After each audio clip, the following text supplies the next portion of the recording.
महाभारत के युद्ध के वक्त जब कौरव और पांडव आमने सामने थे, तो कौरवों की टीम से लड़ने वाले थे द्रोणाचार्य, जो कौरवों और पांडवों दोनों के गुरु। अब पांडव कितने भी अच्छे क्यों नहीं हो, लेकिन द्रोणाचार्य के सामने तो वो नहीं जीत पा रहे थे। उनकी प्रॉब्लम की भाई द्रोणाचार्य गुरु है, गुरु के सामने तीर कैसे चलाया जाए, गुरु के सामने युद्ध कैसे लड़ा जाए। जब भी पांडव संकट में आते तो उनके संकट मोचक कौन होते थे? श्री कृष्णा। तो गए कृष्ण की शरण में और सवाल किया कि प्रभु मार्गदर्शक बताओ हमें, कैसे हम इन द्रोणाचार्य से पार पा सकते हैं। तो कृष्ण ने एक सॉल्यूशन दिया कि भाई देखो, युधिष्ठिर जो है वो है धर्मराज, और युधिष्ठिर जो कहेंगे वो एज सच सत्य माना जाता है। तो बोला भाई ठीक है, युधिष्ठिर बिल्कुल धर्मराज है। और द्रोणाचार्य की जान बसती थी किसमें? उनके पुत्र अश्वत्थामा में। तो श्री कृष्ण ने कहा कि अपन अश्वत्थामा नाम का एक हाथी मारेंगे और अपन युधिष्ठिर से उद्घोष करवाएंगे कि अश्वत्थामा मारा गया। इतना सुनने के बाद द्रोणाचार्य ऑटोमेटिकली हथियार डाल देंगे और अपन उन पे काबू पा लेंगे। Very simple. यही हुआ युद्ध वाले दिन। अश्वत्थामा नाम के हाथी को मारा गया और युधिष्ठिर से घोष करवाया गया। घोष का मतलब बहुत अच्छे से एक कि भाई आप है ना, बहुत जोर से बोलना कि अश्वत्थामा मारा गया। तो बोला युधिष्ठिर ने, अश्वत्थामा तो गत्वा इति नरो वा कुंजरो वा। तो अश्वत्थामा तो गता तो बड़े बड़े अक्षरों में बोला, बहुत जोर से बोला। लास्ट में सब टाइटल में धीरे से बोला कि नर था या हाथी पता नहीं। ठीक है, क्योंकि अब भाई धर्मराज है तो सत्य तो बोलना पड़ेगा, लेकिन द्रोणाचार्य को भी डाउन करना है, तो इसलिए क्या था कि ये भी बोल दिया अश्वत्थामा मारा गया। Exactly this story signifies in today's era related to COVID. क्या है? WHO ने बड़े बड़े अक्षरों में कहा, कोविड-19 is a global pandemic, Ashwatthama तो गत्वा। बड़े बड़े अक्षरों में जो कोविड-19 है वो एक ग्लोबल पेंडेमिक है। बात बिल्कुल ठीक है, ग्लोबल पेंडेमिक की समझ में आई। लेकिन जो सबटाइटल में नर था या हाथी, इसी तरह से उन्होंने सबटाइटल में एक चीज कह दी कि 95 से 97% पेशेंट तो अपने आप ठीक हो जाते हैं बिना दवाई के। अब यहाँ पर हम सभी कौरवों ने क्या सुना, इंक्लूडिंग द्रोणाचार्य, हमको क्या लगा कि ग्लोबल पेंडेमिक है बस। अब हमको डे 1 पे बुखार आए तो बुखार आते ही सबसे पहले भाग के क्या करना है? बिस्तर पकड़ना है जिसपे ऑक्सीजन हो, जिसपे हमको सारी सुविधाएं मिल जाएं, आईसीयू मिल जाए, क्योंकि हो सकता है अगला नंबर हमारा ही तो नहीं कहीं मरने वाला, जबकि रियलिटी ये नहीं है। मैं कोई एग्जैगरेटेड स्टेटमेंट नहीं दे रहा हूं, अभी अपन बिल्कुल डेटा के साथ बात करेंगे। WHO की साइट पे बकायदा ये चीज मेंशन्ड है कि 80% 85% patients are mild and asymptomatic, यानी 85% मरीज को बहुत कम लक्षण होते हैं। क्या लक्षण हो सकता है? हल्का बुखार हो सकता है, नाक में गंध का अभाव हो सकता है, स्वाद का अभाव हो सकता है, बॉडी एक हो सकता है। तो 85% पेशेंट्स क्या है? Mildly asymptomatic. 10% पेशेंट्स क्या है? Moderately symptomatic. मॉडरेट का अर्थ होता है माइल्ड से थोड़ा ज्यादा, जिनका सैचुरेशन थोड़ा घट बढ़ सकता है, बुखार थोड़े ज्यादा लंबे समय तक चल सकता है, जो थोड़ा बहुत बेड हो सकते हैं। उन लोगों को फिजिशियन केयर नीड है, यानी एक्सपर्ट ओपिनियन चाहिए। और बचे हुए 5% लोग जिनको हो सकता है अस्पताल में ऑक्सीजन की नीड हो या ट्रीटमेंट की केयर हो, उनमें से भी 3.4% मरीज हैं जिनको ऑक्सीजन बेड या आईसीयू चाहिए। अब सोचो, केवल 3% मरीजों को आवश्यकता है। और वर्तमान में क्या हो रहा है, अगर आप किसी भी ग्रुप में देखेंगे, जैसे अभी कोविड सेवा ग्रुप या और बहुत सारे ग्रुप्स हैं, हर ग्रुप में मेरे मरीज को तुरंत ऑक्सीजन का आवश्यकता है, मेरे मरीज को तुरंत आईसीयू का आवश्यकता है। ये आईसीयू की आवश्यकता बताने वाला कौन? बताने वाला सेल्फ। मैं कह रहा हूं ना मेरे मरीज को आवश्यकता है, मतलब ये वही वाली बात हुई कि हमने टेक्निकल एक्सपर्टीज से तो पूछा नहीं, हमने जज कर लिया कि मरीज का ऑक्सीजन सैचुरेशन 70% है, तो मेरे मरीज को सीधा आईसीयू में ले जाकर के मुझे लैंड अप करना है। तो ये वही वाली बात हुई भाई। अश्वत्थामा गत्वा नरो वा कुंजरो वा। तो हमने किस चीज पे ध्यान दिया कि ये तो ग्लोबल पेंडेमिक है और ये ग्लोबल पेंडेमिक हमारे प्राण लेने के लिए आई है। बाकियों का तो पता नहीं, प्राण हमारे जाएंगे। एक दिन बुखार आया और दूसरे दिन प्राण निकल जाते हैं, भाग के जाते हैं कहाँ, आरटीपीसीआर कराएंगे। और तीसरे दिन भाग के कहाँ जाएंगे, सीटी स्कैन कराएंगे। और चौथे पांचवें दिन तो रिपीट सीटी बहुत जरूरी है भाई, पता तो लगे बीमारी कम हो रही है कि ज्यादा हो रही है। तो इन बेवकूफियों का अंत नहीं है। ये मेरी नजर में सीधी सीधी सी बेवकूफियां है। क्या, सपोज आपने आरटीपीसीआर करा लिया, चलो भाई। अब आरटीपीसीआर कराने के बाद अगर नेगेटिव आया और या पॉजिटिव आया तो आपके इलाज में कोई परिवर्तन हो जाएगा क्या? आपके इलाज में जो कोई दवा दी जा रही है आपको, बुखार की दवा या एंटीबायोटिक या कुछ भी जो आपको दिया जा रहा है, उसका इस रिपोर्ट से क्या संबंध है? मुझे तो इस प्रश्न का उत्तर चाहिए। सपोज भाई हमारे सामने इतने लोग बैठे, किसी का अचानक से है ना एक दिन बुखार आया अभी खाली, दूसरे दिन भी नहीं। हम तो इतने तीव्र और व्यग्र हैं कि बस आज बुखार आया तो हो सकता है कल तक प्राण छिन जाएंगे, तो उससे पहले ही सारी जांचें करा लो। तो क्या करना है, सबसे पहले भाग के जाएंगे आरटीपीसीआर। अगर नेगेटिव आ गया तो बड़ा डाउट, यार सिम्टम तो सारे कोविड के, साला जांच नेगेटिव कैसे आया, ये बड़ा टेंशन। और डॉक्टर ने मेरे को इतनी सारी दवाएं क्यों दे दी, ये दूसरा बड़ा टेंशन।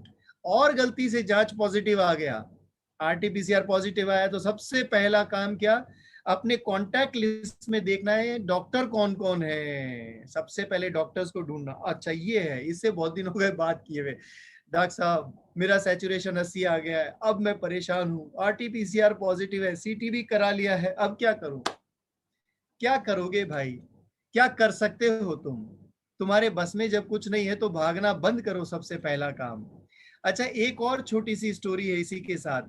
महाराजा शुद्धोधन का नाम सुना है, गौतम बुद्ध के पिता। महाराजा शुद्धोधन के यहाँ गौतम बुद्ध हुए तो गौतम बुद्ध को घर में ही बंद रखा गया ताकि वो बाहर की दुनिया नहीं देखें। क्योंकि महाराजा शुद्धोधन को एक एस्ट्रोलॉजर ने कहा था कि आपका बेटा अगर बाहर गया और दुनिया से एक्सपोज हुआ तो हो सकता है आपका बेटा वापस घर ही ना आए और सत्य की खोज में निकल जाए। हुआ यही, एक दिन आखेट के लिए निकले गौतम बुद्ध, और जैसे ही आखेट के लिए निकले तो सबसे पहला उनसे एक जो व्यक्ति टकराया वो था एक बीमार, एक बहुत ही बीमार। तो उन्होंने अपने जो रथ चलाने वाला था उससे पूछा, सारथी से, भाई ये कौन है, ऐसे कैसे लड़खड़ा के चल रहा है? तो सारथी ने कहा कि भाई ये तो बीमार आदमी है और ये बीमारी होती है। अच्छा, गौतम बुद्ध ने कभी बीमारी देखी नहीं थी, बीमारी के बारे में जानते भी नहीं थे। उनको लगा अच्छा इतना कष्ट होता है क्या काया में। थोड़ा सा आगे गए तो एक वृद्ध मिला, तो सारथी से दूसरा सवाल पूछा, भाई ये कौन है? तो सारथी ने कहा ये बुढ़ापा है, आपको भी एक दिन ऐसे ही बूढ़ा होने वाले हो। आप भी अभी भले ही कितने भी, if you are young but still, धीरे धीरे समय के साथ आप भी ऐसे ही होने वाले हो।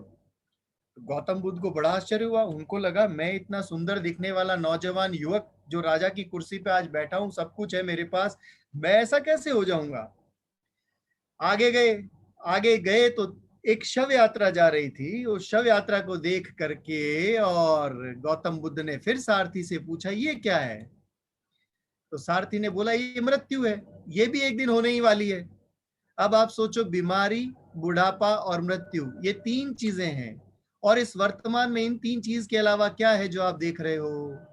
और आप किन तीन चीजों से भाग रहे हो? इन्हीं तीन चीजों से भाग रहे हो। पहला भाग रहे हो बीमारी से, जो इनएविटेबल है, अगर होगी तो होगी, नहीं होगी तो नहीं होगी। और सबसे बड़ी बात ये, हम उस बीमारी से भाग रहे हैं जिसके लिए ऑलरेडी ये मेंशन्ड है कि उसमें कुछ नहीं करना है। भाग करके इलाज लेने जाओगे तो एक पॉसिबिलिटी है कि मृत्यु का द्वार खटखटा लोगे। इससे बढ़िया है घर में रहो, आराम से रहो, तबीयत से रहो, तसल्ली से रहो, तो ठीक रहोगे। दूसरा, बुढ़ापा, one fine day we all are getting this thing, होने ही वाले हैं। और तीसरा, मृत्यु, डेथ इज इनएविटेबल। ऐसा कोई है जो क्लेम कर रहा है यहाँ पर कि मैं 1000 साल के लिए धरती पे चिपका हुआ हूं? मैं कम से कम 1000 साल तो नहीं मरने वाला। कोई है ऐसा यहाँ पर? अब आप कहोगे अरे डॉक्टर साहब 1000 साल की बात नहीं है, अभी तो इस महामारी की बात करो। तो इस महामारी की बात करते हैं अपन, है ना, चलो 1000 साल को हटा देते हैं अपने सिनेरियो से और इस महामारी की बात करते हैं। इस महामारी से बात करने से पहले कुछ आपको डेटा शीट बताते हैं। डेटा, या आप लोग में से ज्यादातर नौकरी करने वाले होंगे, कुछ पढ़े लिखे होंगे, जो इतना तो समझते होंगे कि कुछ गणित के मैथमेटिकल डेटा जो होते हैं वो हमको अनुमान लगाने के लिए कुछ एक रास्ता दिखाते हैं। जैसे हर साल जुलाई अगस्त में बारिश आती है, तो मौसम विभाग वाले इस डेटा को कलेक्ट करते हैं इस चीज को जानने के लिए कि भाई इस साल बारिश कब आएगी। तो हम कुछ डेटा की बात करते हैं ताकि हम इस चीज को जान सकें कि सत्य क्या है और सत्य के पीछे मिथ्या क्या है। If you don't know the truth then हम उस सत्य को जाने बिना सिवाय एक अंधेरी दौड़ में भागने वाले, इसके अलावा कुछ नहीं। तो पहला, भारत में 2020 में कार्डियोवैस्कुलर डिजीज से मरने वालों की संख्या थी 4.77 मिलियन। चाहे तो आप एक कॉपी पेन लेके लिख सकते हैं, क्योंकि ये सब मेरे डेटा नहीं है, ये मैंने इस सत्य को उजागर करने के लिए डेटा को गूगल से कलेक्ट किया, सीडीसी की साइट से कलेक्ट किया, और बहुत सारे जो IHMR और बहुत सारे ऐसे जो साइट्स हैं जिन पे आपको डेटा मिल सकते हैं। भारत में 2020 में कार्डियोवैस्कुलर डिजीज से मरने वालों की संख्या है 4.7 मिलियन, यानी लगभग 47 लाख लोग। ठीक है। और भारत में डायबिटीज से मरने वालों की संख्या है 2.54 मिलियन। 2.54 मिलियन का अर्थ हुआ लगभग 25.5 लाख लोग डायबिटीज से मर गए, 47.5 लोग कार्डियक डिजीज से मर गए, और सबसे कमाल बात, लगभग 1.39 लाख लोगों ने भारत में सुसाइड किया। यानी लगभग 1.5 लाख लोग जो उम्र में 16 वर्ष से 35 वर्ष की आयु के थे, 1.5 लाख लोगों ने सुसाइड कर लिया। समझ में आ गया इतनी बात? उसके अलावा 1.5 लाख लोग सड़क पर एक्सीडेंट और दुर्घटना में मारे गए, और 4.5 लाख के करीबन लोग सफरर रहे रोड साइड एक्सीडेंट से। ये डेटा आपको क्लियर आ गया? चलिए अब मैं एक स्लाइड शेयर कर रहा हूं जो बिल्कुल लेटेस्ट है, रीसेंट है। अगर आपके पास में मोबाइल है, लैपटॉप है, तो आपको क्या करना है, खाली अपने उस मोबाइल या लैपटॉप में गूगल में एक लाइन डालनी है, COVID, कोविड। तो जो चीज निकल के आएगी वो सामने है राजस्थान। राजस्थान में टोटल नंबर ऑफ केसेस हैं 8.22 लैक्स, लगभग 8.25 लाख। रिकवर्ड हो गए लगभग 6 लाख, और मृत्यु को प्राप्त हुए 6,317। भारत की बात करते हैं, 2.5 crore active total number of cases हैं, रिकवर्ड हुए हैं 2.01 करोड़, मतलब 2.25 करोड़ अगर इन्फेक्टेड है, 2.5 करोड़ इन्फेक्टेड है, तो लगभग 2 करोड़ तो ठीक हो चुके, और डेथ हुई है 2.62 लाख। वापस से इस डेटा को रिकॉर्ड करिए, 2.62 लाख लोगों की मृत्यु हुई है। अब बताइए, कोविड ज्यादा घातक है, कार्डियोवैस्कुलर डिजीज घातक है, डायबिटीज घातक है, या सुसाइड घातक है? तो फिर हम क्यों भाग रहे हैं? क्योंकि हमने अश्वत्थामा हतोगत्वा को ध्यान दिया। अश्वत्थामा मारा गया और हम सबके भीतर का द्रोणाचार्य टूट गया, और हम सब क्या करने लगे? डे 1 पे बुखार आया, डे 2 पे RT-PCR हुआ, डे 3 पे CT स्कैन हुआ, डे 4 तक D dimer, LDH, serum ferritin सारी जांचें हो गई, और डे 5 पर हम सीधे अस्पताल की शरण में शरणागत हो गए, और किसी डरे हुए चिकित्सक के सामने डरे हुए मरीज के द्वारा स्टीरॉइड्स, एंटीवायरल, एंटीफंगल, फला धिका, प्लाज्मा, रेमडेसिविर, ऑक्सीजन, और ये सब चालू हो गया। अब कितना बड़ा अजीब लगेगा ना, अगर आपको ये कोई कहे कि एक जुकाम जैसी बीमारी को हम किससे ठीक कर रहे हैं? Antiviral, antifungal, steroid. तो भाई अगर आप ये सब करेंगे तो आप ही कष्ट में हैं, कोई दूसरा कष्ट में नहीं। अब आप कहेंगे तो फिर डॉक्टर साहब इतनी जो मौतें हो रही हैं अस्पताल में उसका क्या कारण है? एक, जैसे आपने कहावत सुनी होगी, जब गीदड़ की मौत आती है तो क्या होता है? वो शहर की तरफ दौड़ लगाता है। एग्जैक्टली भयाग्रस्त व्यक्ति सबसे पहले क्या करता है? एक भयभीत व्यक्ति सबसे पहले दौड़ के जाएगा कहाँ? अस्पताल। अब अस्पताल तो पहुंच गए, अस्पताल में क्या है? अस्पताल में बेड है लिमिटेड। भारत एक विकासशील देश है, आप मेरी इस पूरी चीज को समझेंगे तो आपको बिल्कुल क्लियर हो जाएगा कि ये सारा जो दिख रहा है उसके पीछे का कारण क्या है। अगर आप कारण जानेंगे तो कम से कम आप भागना बंद करेंगे। भारत एक विकासशील देश है, और इस विकासशील देश में 3.5% बेड नहीं है। भाई राजस्थान की जनसंख्या कितनी? 7.5 करोड़। जयपुर की जनसंख्या कितनी? लगभग 25 लाख। लगभग 25 लाख जनसंख्या में आपको कितने बिस्तर चाहिए? अगर मैं 3-3.5% के हिसाब से निकालू तो 7.5 से 8% बिस्तर चाहिए, 7.5 से 8 हजार बिस्तर चाहिए। क्या जयपुर के अस्पतालों में 7,500 से 8,000 बिस्तर हैं? नहीं है। क्यों? क्योंकि भाई इतने बीमार कभी हुए नहीं और कभी आवश्यकता पड़ी नहीं।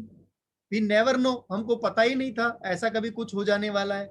अच्छा, नहीं हो जाने वाला है, इसलिए भारतीय चिकित्सा तंत्र की हालत क्या थी? बहुत ज्यादा सुधरी हुई नहीं थी। अच्छा, खाली चिकित्सा तंत्र की मैं यहाँ बात नहीं करूंगा। अगर हम कंप्लीट ओवरऑल बात करें तो जब भारत आजाद हुआ था 1947 में और आज चल रहा है 2021, तो भारत के 70-75 साल की आजादी के बाद भी अगर एक कुपोषित बच्चे से आप ये उम्मीद करोगे कि वो सलमान खान की तरह बॉडी दिखाए और पहलवान की तरह बिल्कुल अखाड़े में मुस्तैदी से लड़ ले, कैसे संभव है?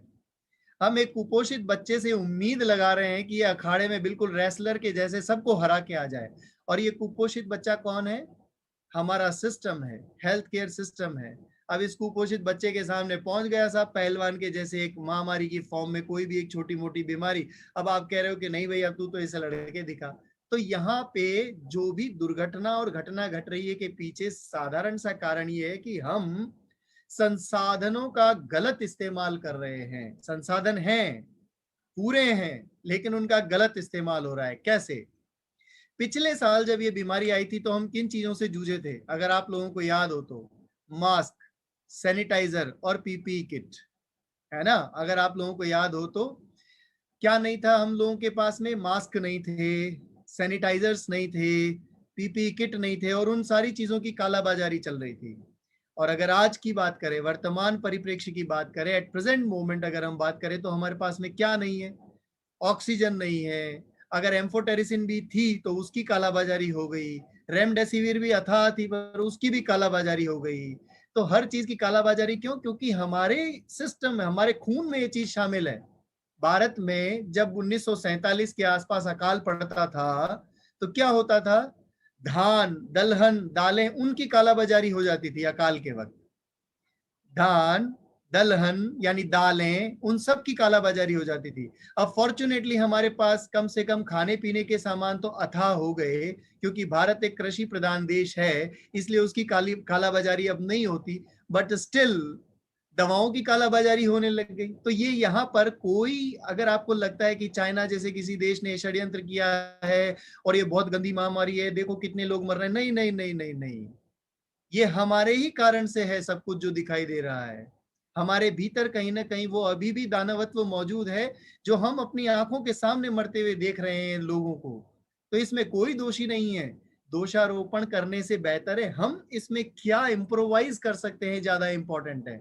सो यहाँ हम ये डिस्कस नहीं करेंगे कि सिस्टम को कैसे सुधारा जाए, वो तो सुधरता रहेगा जैसे सुधरना है।